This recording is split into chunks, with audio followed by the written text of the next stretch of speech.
አምላክ ብፁዕ አቡነ አረጋዊ ናይ ቅዱስ ሲኖዶስና ዋና ጸሐፊ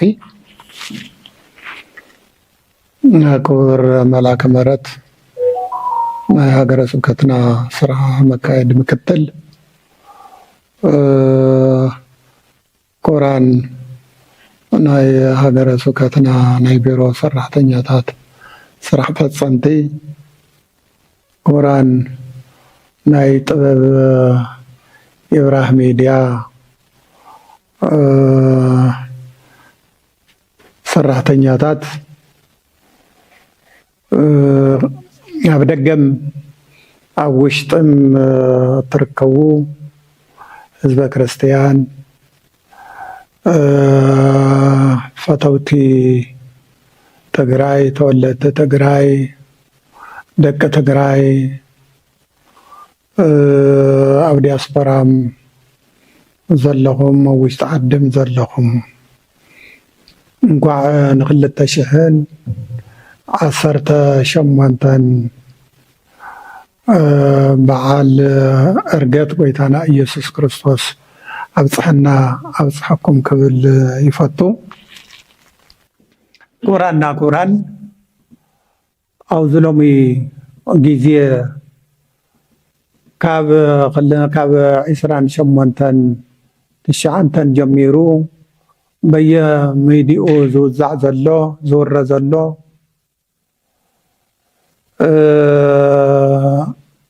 ኩሉ ይሰምዓሎ እዩ። ነዚ መልሲ ክንህብ ተገዲድና ኣለና። ስለዚ ዝውዝንዮ መንበረ ሰላማ ዘፍርስ የለ መንበረ ሰላማ ሓዲጉ ገጹን አዲስ አበባ ዝኸይድ የለ ንአዲስ አበባ ክኸይድ እየ ዝብል ኣካል እንተሃልዩ እግሩን ኢዱን መን ይሕዞ ድዩ? መን ይኣስሮ ድዩ? መንበረ ሰላማ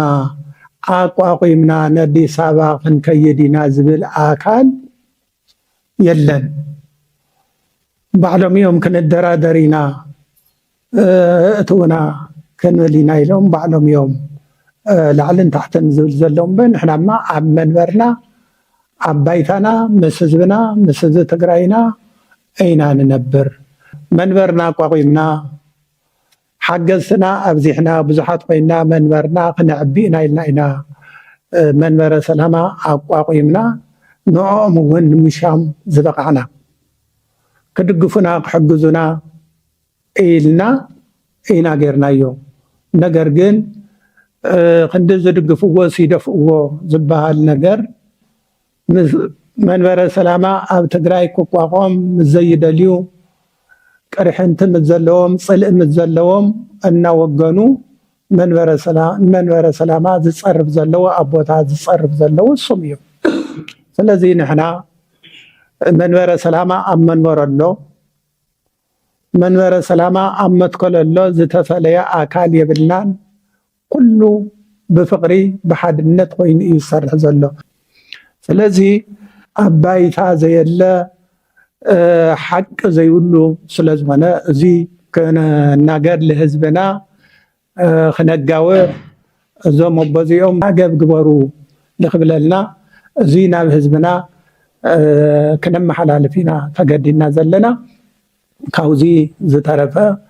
ያው መግለፂ 12 መግለፂ ዘለዎ ኣሎ። እሱ ክንሰምዕ ኢና ክነስምዕ ኢና ዘንብበልና ክቡር መልአከ ምሕረት ሓጎስ እዮም። ብፁዕ ኣቦና ኣቡነ መርሃ ክርስቶስ ዋና ስራሕ መካየዲ ቤት መንበረ ሰላማ ኦርቶዶክስ ተዋህዶ ቤተክርስቲያን ትግራይ ሊቀ ጳጳስ ዓዲግራት ሀገረ ስብከት፣ ብፁዕ ኣቦና ኣቡነ አረጋዊ ዋና ጸሐፊ ቅዱስ ሲኖዶስ ኦርቶዶክስ ተዋህዶ ቤተክርስቲያን ትግራይ፣ ዝኸበርኩም ኣባላት ስራሕ ፈጸምቲ፣ ዝኸበርኩም ናይ ሚድያ ሰብ ሞያ፣ ዝኸበርኩም ኣብ ውሽጢ ዓድን ኣብ ወፃእን እትርከቡ ሊቃውንቲ ቤተክርስቲያን ምእመናን ኩልኩም ተጋሩ። ሰበይቲ ውለት ግና ንጎሞራ ክትርኢ ብድሕሪት ግልጽ በለት ሓወልቲ ጨው ከዓ ኮነት ዘፍጥረት 1926 ንሕና ወለድኹም መንበረ ሰላማ ናብቲ ታሪኻዊ ቦትኡ ዝመለስናዮ ከም ሰበይቲ ሎጥ ንድሕሪት ናብ ሸዋ ግልጽ ክንብል ኣይኮነን ቁጽሪ 1 ፓትርያርክ ወይ ኣቃቤ መንበር ክህልወና ዘይደልዩ ናብ ኣዲስ ኣበባ ክምለሱ ስለዝደልዩ ፓትርያርክ ከይንመርጽ ተኸልኪልና ንዝብልዎ ንሕና ብፅዋን ብፁዕ ወቅዱስ ኣቡነ ማትያስ ክሳብ ዘለው ፓትርያርክና እዮም ኢልና ብቅዱስ ሲኖዶስ ጉባኤ ወሲና ኢና ከምዚ እንትንብል ብዙሕ ምኽንያት ኣለና ኣቡነ ሰላማ ግን ነቲ ናይ ቅዱስ ሲኖዶስ ትግራይ ስምምዕ ኣፍሪሶም ብናይ ባዕሎም ድልየት ካብ ኣሕዋቶም ተፈልዮም ክኸዱ ኣይግባእን ነይሩ ንምንታይ ዕላማ ከምኡ ይብሉ ኣለዉ ኣይተፈለጠን ንሕና ዝሸምናዮም ንቤተ ክርስቲያን ንምእመናን ከገልግሉ እምበር ዘየለ ዘይተባህለ ክዛረቡ ኣይኮነን ካልኣይ በጀት ስብከተ ወንጌል ተኸልኪልና ስብከተ ወንጌል ናብ መሬት ከይወርድ ዕንቅፋት ኮይኖምና ንዝበልዎ ኣቡነ ሰላማ ላዕለዋይ ሓላፊ ስብከተ ወንጌል ኮይኖም ተሸይሞም ምስተመደቡ ሓላፍነት ብኣግባቡ ከይሰርሑ ዝተበጀተሎም በጀት ኣብ መዕልኡ ከይውዕሉ ምኽሪ ዘይሰምዑ ብወነኖም ዝኸዱ ሚድያ መዓሎም ምሕዳሮም ገይሮም ኣለዉ መንበረ ሰላማ 3 ዓይነት ጳጳሳት ኣለዉ ኢሎም ብፁዓን ኣበው ሊቃነ ጳጳሳት ኦርቶዶክስ ተዋህዶ ቤተክርስቲያን ትግራይ ኣብ 3 ይኹን ኣብ 2 ዝተመቐለ ኣካል የለን بقدميا مس سينودوس إثيوبيا زنبرنا ركب بتخلو أفتوان كينات أبيات كريستيانات تجراي بحفشة أب نصوحان زجاتات زبط صح زنبرة سقاي مكرا موت برسات تطول خبل بوانونا قدس سينودوس إثيوبيا حتيتنا نيرناينا مسوم جنا صنان إذني هومنا كسمعنا يكالون وقاداس أبيات كريستيانات نخبرسا نوايا قدسات نخزرفو أبنت مهران كهناتن دياقوناتن نخحردون سنة تمهرو عمتاوي خورا بعال بقفعي نخجفجفو دكانوسيو بعسله نخدفرا موتن سدتن نصوحان زيكتات تناخيرو نخصل سينودوس إثيوبيا فاينانساو حاجز غيروم إياه كالوت أولات قدس سينودوس إثيوبيا دما أولات سينودوس إثيوبيا دما ناو جنبار ناخدو نسراويت إثيوبيا مورال انتهون أبستفلا مدياتات ناوصو نايصل اسبكت يسبكون ناب هاجر امريكا ناخدو ارق سلام كيكايد بصلي يقاومو زنورو يا نزي سنه لبنا محسيتي قسلي رسيعو ناب اديس ابا زمعدو بو يبلنان ايت خفافلنان ابونا سلامه زمحالفو ملختي كاب حقي زرحقيو ناو شوا كنملس انت دلينا منبر سلامه ناب تاريخو بوتو اي مملسنايون 4 ሊቃነ ጳጳሳት ኮይና ን11 ኤጲስቆጶሳት ኣይመሸምናን ሕገ ቤተክርስቲያን ትግራይ ኣይመጽደቕናን ብሄር ሕግውን ኣይመጽደቕ ነርና ኣማ ካራ ዘሎ ህዝብና ሓዲግና ናበይ ገዲፍናዮ ክንከይድ ኣብ ሓጎስን ሓዘኑን ምስ ህዝብና ኣብ መንበርና እምበር ከም ሰበይቲ ሎጥ ንድሕሪት ግልጽ ኣይንብልን ናብ ሸዋ نمعدولو ጉዳይ የብልናን ህዝብና ሃገርናን ቅድስት ጽዮን ሓዲግና የትም ኣይንኸድም ኣቡነ ሰላማ ከመቦ ንህዝብና ከሻቅሉ ዘይኮነን ዘየለን ወረ ከውርዩ ኣይመተገበውም መረዳታ የብሉ ወረ ምእመናን ዝበታትን ንምእመናን ካብ ቤተ ክርስቲያን ዘርሐቅ ኣጋጣሚ ኮይኑ ረኺብና ኢና ራብዓይ መንበረ ሰላማ ጸጋዶ ሓደጋ ህይወትዶ ሞት ዝብል መጽናዕታዊ ሰነድ ኣቅሪበ ሰማዒ ሲኢነ ንዝበልዎ መንበረ ሰላማ ጸጋ እምበር ሓደጋ ኢልና ኣይመለስናየን መንበረ ሰላማ መንገዲ ህይወት እምበር መንገዲ ሞት ኣይኮነን መጽናዕቱ ንኸርቡ ቅዱስ ሲኖዶስ أعززومن مصنعتي سريحو مقرو أبي زي تباهلو أمنجو أب زي سرحهم أبناتنا سرح نداموسو يدوم زقتون بر تسمع ميعهم كسرحو أي كعلو أولا سلامة أنا زبالكوه تزي سميعهمني ناولو زفكرو أبويا كدوسينو ردما نايولك حساب راح زي كونس ناي بزحات دمسي أخيرو بسرح ትካል እዩ ናይ መሪሕነት ውድቀት ሓምሻይ ናይ መሪሕነት ውድቀት አጋጢሙና እዩ እቶም ዘለው መራሕቲ ክመርሑ ኣይኽእሉን ዓቕሚ የብሎም ንዝበልዎ ናይ ትዕቢት ዘረባ እዩ ንሕና ፖለቲከኛታት ኣይኮናን ከም ኣቦታትና ሐዋርያት ንእግዚአብሔር ጸሎት እናጠየቅና ንመርሕ ንምህር ኣለና ካብ ፈቃደ እግዚአብሔር ወጻኢ ዝስራሕ ስራሕ ከም ዘየለን ኣምን ናይ አቡነ ሰላማ ሓሳብ ግን ኣነየ መሪሕነት ዝኽእል ንዓይ ምረጹኒ ዝዓይነቱ ጎስጓስ ዘረባታት ኣብ ሚድያ ምስ ጵጵስና ስርዓተ ቤተክርስቲያን ዘይኸይድ ስራሕ ፖለቲከኛታት እዩ ቤት ጽሕፈት ቅዱስ ሲኖዶስ ኦርቶዶክስ ተዋሕዶ ቤተክርስቲያን ኮነ ቤት ጽሕፈት መንበረ ሰላማ ላዕለዋይ ቤተ ክህነት ትግራይ ተናይቡ ካብ ላዕሊ ክሳብ ታሕቲ ምስ ዘለው መሓውራቱ ተናይቡ ፍቃደ እግዚአብሔር ዝመርሕ ዘሎ ትካል እዩ ሻድሻይ ብሔረ ሕግ ተሃቲሙ ኣብ ሸልፊ ተደርዲሩ ኣሎ ናብ መሬት ናብ ታሕቲ ክወርድ ኣይከኣለን ንዝበልዎ ድማ መንበረ ሰላማ ብሔረ ሕግ ህቲሙ አጽዲቁስ ህቲሙስ ኩሎም አይጉረ ስብከት እናወሰዱ ኣብ ምክፍፋል ይርከባ ኣብ ወጻኢ ዘለው ቦታቱን ወሲዶም ይከፋፍለለው አቡነ ሰላማ ግን ናብ ሃገረ ስብከቶም ወሲዶም አያከፋፈሉ ስለዚ ኣብ ሸልፊ እዩ ተደርዲሩ ዘሎ ክብሉ ሓቆም እዮም ብሔረ ሕግ ምስተሐድሽ ሕግ ምዃኑ ኣብ ባይታ ቀስ በቀስ እናእመና እንዳተራዳናን ናይ ሃገረ ስብከትን ወረዳን ንህበለና ሻውዓይ መንበረ ሰላማ ናብ ምእመናን ናይ ምእመናን ገንዘብ ይወርር ኣሎ ተቆጻጻሪ ላዕለዋይ ፓትርያርክ ኮነ ኣቃቤ መንበር ስለዚ የብሉ ንዝበልዎ ኣርባዕተና ብፅዋን ኣበው ሊቃነ ጳጳሳት ናይ ሃገረ ስብከት መካየድ ስራሕን ሊቃውንተ ቤተክርስቲያን ተኣኪብና መንበርና መንበረ ሰላማ እንትንምልስ ገንዘብ ንምውራር ሃፍቲ ንምኽዕባት ኣይኮነን ቅዱስ ሲኖዶስ ኢትዮጵያ ብቀኖና ይኹን ብዶግማ በደል ጆኖሳይድ ስለዚ ኣወጀልና ኣባዶ ኢድና ንእግዚአብሔር ሒዝና ኢና ዓርስና ኸይልና መንበርና መሊስና ዝወረርና የገንዘብ ኮነ እንወረ ገንዘብ የለን አቡነ ሰላማ በተልእኮ ድዩ ብኻሊእ ሴራ ነዛ መንበር ንምብታን እዮም ዝሰርሑ ዘለው ዓገብ ክበሃሉ ድማ ይግባእ ገንዘብ ምእመናን ብዘይ ኣገባብ ብዘይ ቁፅፅር ዝብትኑን ዘለው ካብ ምሕደራ መንበረ ሰላማ ወጻኢ መንበረ ሰላማ ዘይፈልጦ ዝኸዱ ዘለው ንሶም እዮም አቡነ ሰላማ ኣብ ናይ ሓባር መንበሪ ሊቃነ ጳጳሳት እኳ ክነብሩ ይከኣሉ ስለዚ ንሶም ዘመሓድርዎ ዘለው ገንዘብን መንበረ ሰላማ ዘመሓድሮ ገንዘብን ብገለልተኛ ኦዲት ተዝግበር ተሓቂ መወፀ ነይሩ ሸሞንተ ሓደ ሊቀ ጳጳስ ደሞዝ ኣይግብኦን ደሞዝ ክወሃብ የብሉን ብዘይ ደሞዝ ደስ ዝበሎ ይውሰድ ዝበልዎ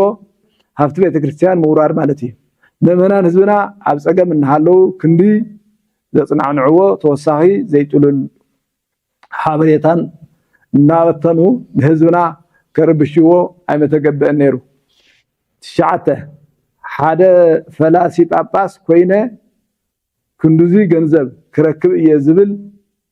እዩ ዘሎ ነዚ ስልጣን ንምርካብ ድማ ጉቦ ሂቡ እዩ ናብ ጵጵስና መጽኡ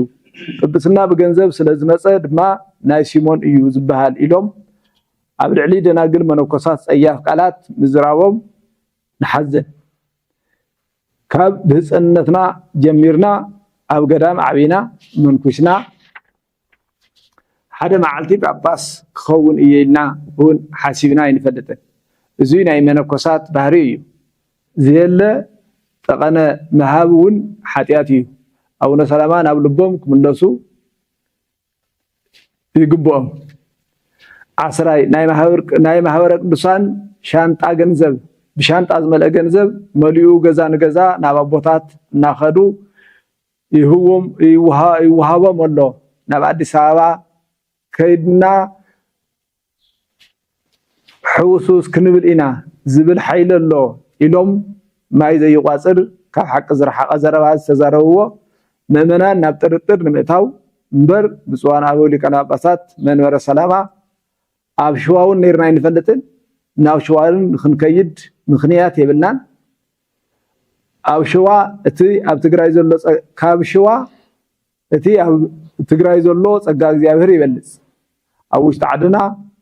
عدن وصان زلهم دكنا بأون أبوتاتكم كتتراترو حزبنا منبرنا عدنا قديفنا نابشوا عين خدن السماء بزل حزبنا نخملس جزاته واحد بمرينا خرجاجز نهب እግዚአብሔር ዝምልከቶ ሁሉ بحدነት ድምጽና ንኽነስምዕ ክንጽልይ ቋዳስ ያው ጻውዒትና ነቅርብ ኣለና 11 መካየድ ስራሕ ኣህጉረ ስብከት ካብ 170 180 ሽሕ 200 ሽሕ ደሞዝ ይወስዱ እዮም ዝበልዎ ከም መንበረ ሰላማ ከምዚ ዓይነት መረዳእታ የብልናን 200 ሽሕ ዝኽፈል ሊቀ ጳጳሱን የብልናን ኣቡነ ሰላማ ሓቂ እንተዝህል ሓቁ እንተኾይኑ ዝብልዎ ዘለው ኣብ ዝተሰብሰብናሉ ጉባኤ ብመረዳእታ ድጊፎም መርሓይ እገለ ዝተባህለ መርሓይ ሃገረ ስብከት 200 ሽሕ ደሞዝ ንምንታይ ይኽፈል ኢሎም ክዛረቡ ይግብኦም ነይሩ ከምኡ ግን ኢሎም ኣይፈልጡን ሕዚ እውን እገለ ዝተባህለ ሊቀ ጳጳስ 200 ሽሕ ይወስድ እዩ ኢሎም ብመረዳእታ ተዘቕርቡ ጽቡቕ ነይሩ መንበርና እውን ማዕለዮ ንህዝብና ከደናገሩ ኣግባብ ኣይኮነን 12 ب28 ሻብናይ 2018 ኣብ ዝነበረ ናይ ቅዱስ ሲኖዶስ ምልአተ ጉባኤ ኣኼባ ኣብ ምጅማሩ ንቅዱስ ሲኖዶስ ረጊጾም ወጽኦም ከይዶም እዮም ካብ ውሳነ ቅዱስ ሲኖዶስ ወጽኦም መን ኢነኸኒ እንዳበሉ ኣብ ሚድያ ዘይምልከቶም ይዛረቡ ኣለዉ ብዛዕባ መንበረ ሰላማ ብዝምልከቶ ኣካል መግለጺ ይኹን መብርሂ ይወሃብ ዝብል ቅዱስ ሲኖዶስ ተደጋጋሚ ውሳነ ወሲኑ እዩ ይኹን ዳበር ናይ ቅዱስ ሲኖዶስ ውሳነ ብምጥሓስ መንበርና ብኦም ክውቀስ ገይሮም እዮም ሲኖዶስ ኣብ ሃገረ ስብከትኩም ከይድኩም ህዝብኩም መሃሩ ባርኹ ኢሉ ዝወሰኖ ሲኖዶስ እምበር ሓደ ሊቀ ጳጳስ ኣይወሰነሎም ጉዳዮም ምስ ሓደ ሊቀ ጳጳስ ከተሓዝዎ ብደብዳቤ ከተሓዝዎ ፈቲኖም ኣለዉ እዚ ተግባር ካብ ሓደ ሊቀ ጳጳስ ዘይንጽበዮ ጌጋ ስለ ዝኾነ ምእመናን ከፋፍሉ ምፍታኖም ንሓዝን ህዝብና እውን ከይደናገር እቲ ሓቂ ክፈልጥ ይግባእ ካብ ዝብል እምበር ናብ ሚድያ ክንወፅእ ተገዲድና ዘለና ኣይ ግዝኡ ነይሩ ዝኸበርኩምን ዝኸበርክንን ኣብ ውሽጢ ዓድን ወፃኢ እትርከቡ ዲያስፖራ ደቅና ብምልኹም ብፁዕ ኣቡነ ኢሳያስ ብፁዕ ኣቡነ መቃርዮስ ብፁዕ ኣቡነ መርሃ ክርስቶስ ብፁዕ ኣቡነ ጴጥሮስ ኮይኖም 11 ኤጲስቆጶሳት ትግራይ እንትሾሙ ናብ ሸዋ ንዘይምምላስ እዩ ዓርስና ንምኽኣል እዩ ኩሉ ብፍቃድ እግዚአብሔር ድማ ተፈጺሙ እዩ ንሕና ከም ሰበይቲ ሎጥ ንድሕሪት ናብ ሸዋ ግልጽ እንብለሉ መንገዲ ይኹን ምኽንያት ኮነ የብልናን ዝተኸፋፈሉ ቦታቱን የብልናን ፈረሰ መንበረ ሰላማ ንቐጻሉን ዝፈርስ መንበረ ሰላማ የብልናን ንጸንዕ ዝጥንክር እምበር ትግራይ ሕዘ ምንታይ ከም ዘላ ኩሉ ስለ ዝፍለጥ ስለዚ ሕዚ ኣብቲ ትግራይ ዘለቶ ኮይና ኩላትና ሓደ ኮይና ትግራይ ካብ ዘሎ ተጸገም ክትወፅእ ዘለው ጸገማትና ከዓ በብዘመኑ በብግዚኡ ምስ ግዝኡ ዝምጥን እንዳተራዳዳና እንዳወሰና ግለሰብ ብዝወሎ ዘይኮነስ ስለዚ ትካል ብዝወሎ ብዝተወሰነ መሰረት ብዝተማእኸለ መገዲ ክንመርሕ መንበርና ክነሸጋግር ህዝብና ካብ ጸገም ክነውፅእ ብስም ቤት ጽሕፈት ቅዱስ ሲኖዶስ ኦርቶዶክስ ተዋህዶ ቤተክርስቲያን ጻውዒትና እንዳቀረብና ቅዱስ ሲኖዶስ ኦርቶዶክስ ተዋህዶ ቤተክርስቲያን ኣብ ጎድኒ ህዝቡ ኣብ ጎድኒ ኮይኑ መንበሩ ከሸጋግር ህዝቡ ከሸጋግር ለይትን ቀትርን ዝሰርሕ ከም ዘሎ ከዓ ክንረጋግፀልኩም ንፈቱ ወስብሐት ለእግዚአብሔር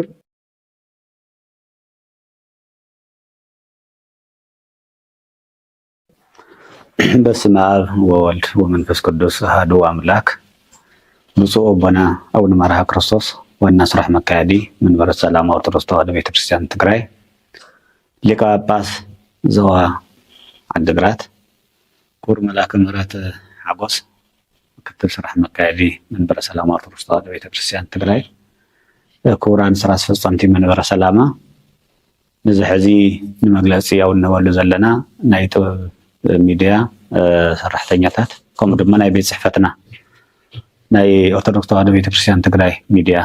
حلفتي إذا حزي مجلسين ولا زلنا كان بيصحفت وترصتها هذا بيت كريستيان تقرأيه فتقدم بولادنا وصاونا مرها كريستوس تناقرن بمكتل فرح مكة يستبها لحساب كم زل قينو فتي بعد جنبات عشران ما نميازي عشران شومنتن عشران تشعتن زتقبره وصاني قدس سينودوس ኦርቶዶክስ ተዋህዶ ቤተክርስቲያን بحادነት بفقሪ ወሲኑ ናብ አህጉረ ስብከቶም ጻል ሊቃነ ጳጳሳት በፍቅሪ በሐድነት በስምምዕነት ምንም ዝተፈለየ ሐሳብ ዘይብሉ ዝገርም መንፈሳዊ ትሕትናን ፍቅርን ዝተመልኦ ጓኤና አጠናቂና ኢና እዚ ዝሰዓወ ድማ ብፁዕ አቡነ ሰላማ ጓኤ ረጊጾም ምስኮዱ እቲ ሕዚ ኣብ ደገ ኮይኖም መግለጺታት ዝውዎም ዘለው ተቀዳማይ ነገር ነቲ ቅዱስ ሲኖዶስ ቤተክርስቲያን ዘይውክል ምዃኑ እቲ ካልኣይ ጉዳይ ድማ ኣብ መንበረ ሰላማ ኦርቶዶክስ ተዋህዶ ቤተክርስቲያን ኣብ ቅዱስ ሲኖዶስ ዘለው ጳጳሳት ገሊኦም ነአዲስ አበባ ገሊኦም ግድ ዘይብሎም ገሊኦም ደሞ ንሓንቲ መንበር አንሕና ጥራሕና ዝብሉ ኣብ ሰለስተ ከም ዘለው ገሊጾም ኣለው እዚ ፍጹም ስሕተት ጌጋ እዩ ኳዳስ ኣብቲ ሕዚ ዝነበረ ጓየና ንቀጻሊ ከመይ ጌርና ክንሰርሕ ከም ዘለና ከመይ ተሓጋጊዝና ህዝብና ክነድሕኖን ህዝብና ክንረድኦን ከመይ ከም ዘለና ናብ ህዝብና ተበጻሒነት ከመይ ጌርና ንሕሰብ ዝብል ጽቡቕ ሓሳባት ደኣ ሃናጺ ሓሳብ ደኣ ተገይሩ ተዋሂቡ እምበር እቲ ሕዚ ዝብልዎ ዘለው ፍጹም ስሕተት እዩ እቲ ካልኣይ ነአዲስ አበባ ዘቋሙቱ ዘንባሃው ቆሎ ዝተባሃለ ብፍጹም ሕሰት መረዳእታ ዘይብሉ ክቀርብ ዘይኽእል እንተሃልዩ ዛ ጠረጴዛ እዚኣ ዛ ገዛ እዚኣ ናይ ኩላትና ናይ ብፁዓን ሊቃነ ጳጳሳት ጉባኤ እያ ነይራ ኣብ ጉባኤ መፅኦም እቲ ዘድሊ ምክርኻር ምቕራብ ሰነድ እተሃልይዎም ነአዲስ አበባ ዝኸይድ ምስ አዲስ አበባ ዘለዎ ሰብ እንተሃልዩ ብሰነድ ከቕርቡ ዘይኽእሉ እዮም ብፍላይ እቶም ወለድና እቶም 4 ወለድና ኣብቲ መከራን ፀገምን ምስ ህዝቦም ኮይኖም ማንም ተየገደዶም ንህዝብ ትግራይ ብስራት ንቤተክርስቲያን ድማ ብርሃን ኮይኖም እታ ቤተክርስቲያን ምሕዳራን ፍላይ ድማ ገዳማታን አድባራታን ህዝባን ኣብ ሓዘን ኣብ ዝነበረሉ ግዜ ብምጽንዕናዕ ብምርግጋዕ ሓዊ ፍጻመታት ፈጺሞም እዮም 4 ጻል ሊቃነ ጳጳሳት ኣብቲ ሽዑ ግዜ ትራንስፖርት ኣብ ዘይነበረሉ ነዳደብ ዘይነበረሉ ብድሮን ብላዕሊ ብዙሕ መከራ ኣብ ዝነበረሉ ግዜ ንህይወቶም ከይሳስዑ ካብ መቐለ ናብ ኣክሱም ካብ ኣክሱም ናብ መቐለ ካብ ሽረ ናብ መቐለ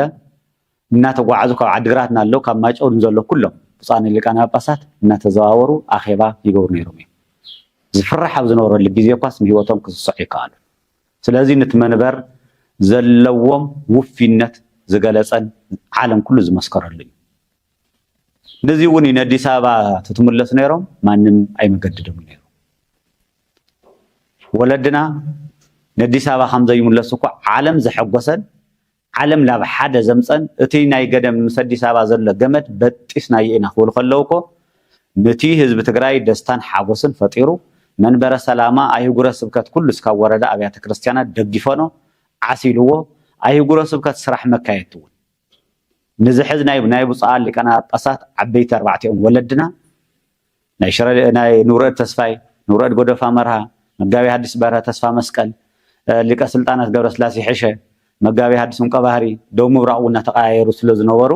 ካብ ሕማራ እውን መልአከ ምሕረት ዝነበሩሉ ምስቶም 4 ብፁዓን ሊቃነ ጳጳሳት ናብ መንፈሳዊ ኮሌጅ እውን ንመጋቢ ብርሃና ተስፋ ሃደራ እዚኣቶም ኣብ ዝነበሩሉ ብዘይ መሃያ ብዘይ ኣበል ንዛ ቤተክርስቲያን ንዝመንበር እዚ ዝደኸሙን ኣዝዮም ድማ ካብቲ ዝግባእ ብላዕቲ ዓፃፂፎም ዝሰርሑ ወለድና ሕዋትና እዮም በኣግባቡ ንመንበረ ሰላማ ከዓብን ንቅድሚት ክኸይድን ፐርሰንት ብሰዓቱን በኣግባቡን እንሃው ትካል መንበረ ሰላማ ንዝሕዝ ወፅሕዎ ዘሎ ናይ አህጉረ ስብከት ናይ ስራሕ መካየትን ምስ ብፁዓን ሊቃነ ጳጳሳት ምስ ማህበረ ካህናት ምስ ኣበሰበካ ጉባኤ ዝተዋደደ ስራሕ ብምስራሕ ንዝሕዚ በጀት ንብጅቶ ዘለና ናይ አህጉረ ስብከት ስራሕ መካየቲ ዝሰርሕዎ ዘሎም እዩ እዚ ክምስገኑን ክሽለሙን ይግባእ ፀገማት እንተሃልዮም ዝመርሖም ሊቀ ጳጳስ ኣሎ እዩ ብልዕሊ ድማ መንበረ ሰላማ ተካል ኣሎ እዩ ፀገማት እንተሃልዮም ኣብዚ ገዛ እዚ ኣብዚ ቦታ እዚ ፀገም ኣሎ እዚ ንፍትሖ ኢልካ ምቕራብ ይከኣል ናብ ጉባኤ እንተ የቕረብካ ኣብ ደገ ኣሎ እዩ እናበልካ ምንሳሕ እዚ ትክክል ኣይኮነን እቲ ካልኣይ ስቑኢሎም ቆዊዕ ስብ ምስ ገበርና ይመቆናን ኣይቆረናን ኣለው ዝበሉ ምንመን እዮም ኣብ ደገ ዘለው 4 ብፃን ሊቃነ ጳጳሳት ንመንበረ ሰላማ ይደኽሙን ይፅዕሩን ኣለው ኣይጉረስኮቶም ኣብ ምቁቃም ኣብ ምስፍሕፋሕ ኣብያተ ክርስቲያናት ኣብ ምብራኽን ዲያቆናት ቅስና መሃብን እቲ ተሸጊሩ ተፀጊሙ ዝነበረ ሰብ ናብ ሓደ መምፃእ ዓረፍቲ ሲኢኖም ይሰርሑ ኣለው ምክንያቱ እቲ ስርሖም ተልእኮም ስለ ዝፍፅም ዘሎ ኣብ ውሽጢ ዘለው ዓዲ ኣይጉረስኮት ዘለው ድማ ተልእኮም ብግቡእ እንዲያውም ካብቶም ሓደሽቲ እኮ ብፁዕ ኣቡነ ሊባኖስ እዮም ቶም ኣረጋዊ ደጉዓን ቆላን እናበሉ ናይ ሲኖዶስ ብዝሃቦም መሰረት እናሰርሑ ዘለው ለድዮም ካልኦቶም እውን ከምኡ ዘሎ ኣይናይ ጳጳስ እዩ ንአዲስ አበባ ዘንባሃው ዘሎ ኣይናይ ጳጳስ እዩ ምንም ችግር የብለይም ዝብል ዘሎ ኣብ ጉባኤ ሓሳብ ይህብ እንዲ ኮይኑ ውሳኔ ይውስን እንዲ ዘሎ ወይ ዝተፈለየ ሓሳብ ዲ ዘሎ እዚ ትክክል ኣይኮነን እዚ ደሞ ዝብልዎ ዘሎ ስሑት ትክክል ዘይኮነ መግለፂ እዩ ብፁዕ ኣቡነ ሰላማ ዝብልዎ ዘሎ እቲ ካልኣይ ኣንሕና ጥራሕና ንተወሰኑ ሰባት እዮም ጥራሕ ንመንበረ ሰላማ ዝሓሱ መን እዮም እዚኣቶም ሶም ዲዮም መንበረ ሰላማ ጥራሕ ዝሓሱ ሶም ዲዮም ንቀይዱ መንበረ ሰላማ ልዕልቶም 4 ቦታት ጀጋኑ ተባሂሎም ዓለም ዝመስከረሎም ዓለም ዘድነቆም ካብ ዝነበሮም ትካል መንዚዖም መፅኦም ምስ ህዝቦም ዘለው ቦታት ድዮም መን እዩ ካብኣቶም ብላዕሊ ኣነ እየ ክብል ዝኽእል ኳዳስ ክንድቱ ዝገበርዎን ዝሰርሕዎን ክነኽብሮም ይከኣልና ክንድቱ ዝመስረትዎን ክንድቱን ዓና ዘኽበሩና ክንድቱን ኣልታ ቤተ ክርስቲያን ዘኽበሩዋን ዝሰርሑላን ክነኽብሮም ይከኣልና ኣፎም ንዛረቦም ኣለና ትክክል ኣይኮነን እዚ እንተሃልዩ እውን ገዛና ዓፀና ክንመኻኸሮ ንኽእል ባይታ ምፍጣር ዳ እምበር እዚ ንዚ ህዝቢ ምስቲ ዘሎ ኩነታት ተበሊፅካ ፀገማት ትግራይ ኣብ ዘሎ እዚ እውን ፀገም ኣለና ኢልካ ንህዝቢ ነቲ ናይ ካልኦት ናይ ፀላእትና ወይ ድማ ፀረ መንበረ ሰላማ ዘለው